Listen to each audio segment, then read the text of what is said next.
In this lesson, we will explore the status bar in AutoCAD, going over its functionality and organization, so you can better understand how to make the most of the tools it contains. The status bar is located along the lower edge of the screen. I'll go over some of the functionality of the elements on the status bar. In the left-hand corner, you find the drawing coordinate readout, and these change as you move the cursor. It's really for your information only.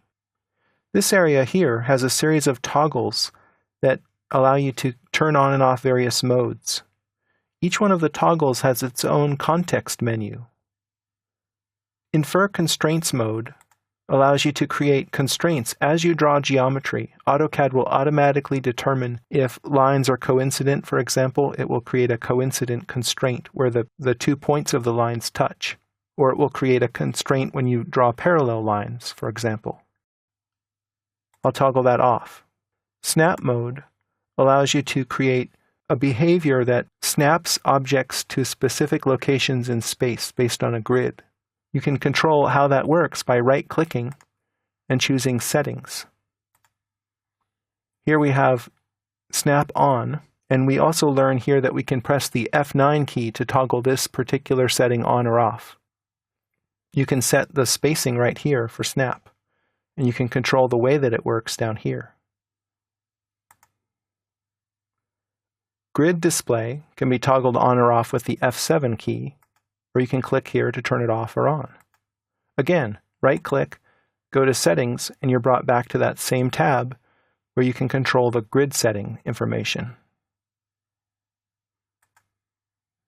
Ortho can be toggled on or off with the F8 key, and as the name suggests, it allows you to create orthogonal lines which are at right angles to each other, horizontally and/or vertically.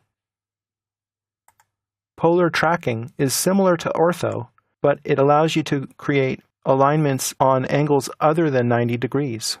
So I'll right-click, and let's say I want to draw lines every 45 degrees. I can select this, and then let me just demonstrate that.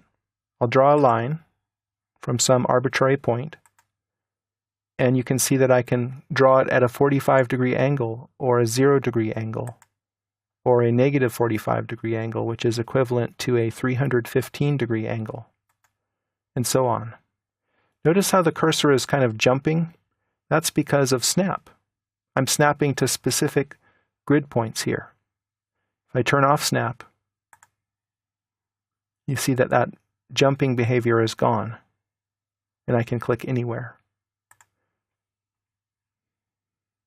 This toggle is called Object Snap, and it can be toggled on and off with the F3 key. Object Snap allows you to connect objects to each other. Endpoint Snap is currently running, so I can draw a line from this endpoint to this endpoint, and rest assured that those lines are perfectly connected. Right-click on Object Snap to get its context menu. This allows you to toggle on and off specific snap modes. You can also go to Settings and toggle them on and off here in this dialog box interface. This next toggle is 3D Object Snap, and you can right-click to see which snaps are available on three-dimensional objects. This is called Object Snap Tracking, and it allows you to snap to points which aren't on objects, but you can track them from existing nodes. So for example, I'll draw a line from here. Let's say I want to go perpendicular to this line. A green tracking line appears, and I'm able to draw a line perpendicular to this endpoint here by using Object Snap Tracking. This toggle allows you to turn on and off the Dynamic UCS mode, which is used in 3D modeling.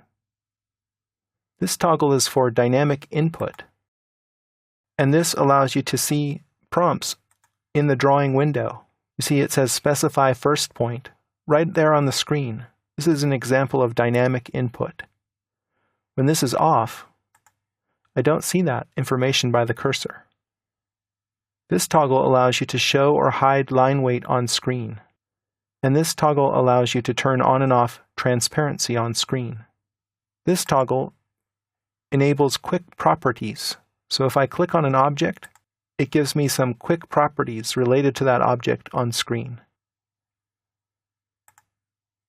This is selection cycling, and this is useful when you want to select an object which is coincident with another. That is, it's on top of the other object. This allows you to select objects like that more easily. Finally, there's the annotation monitor. This allows you to flag annotation which is no longer associated with a two-dimensional projection of a three-dimensional model. Over here we have controls related to model space and paper space. These are used when you're laying out drawings to go on sheets. These controls here are related to annotation scale. They allow you to create text appropriate to the scale at which you are working. Over here we have a workspace switching icon, which allows you to change workspaces. This is just like this drop-down at the top of the screen.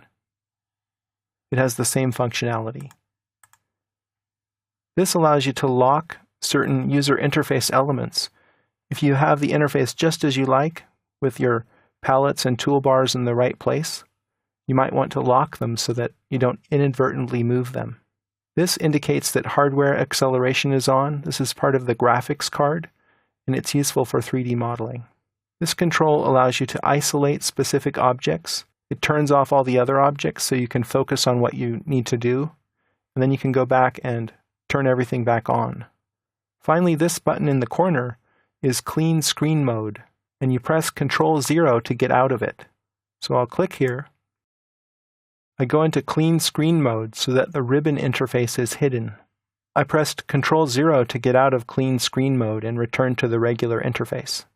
You should now have a sense of what the elements on the status bar are used for.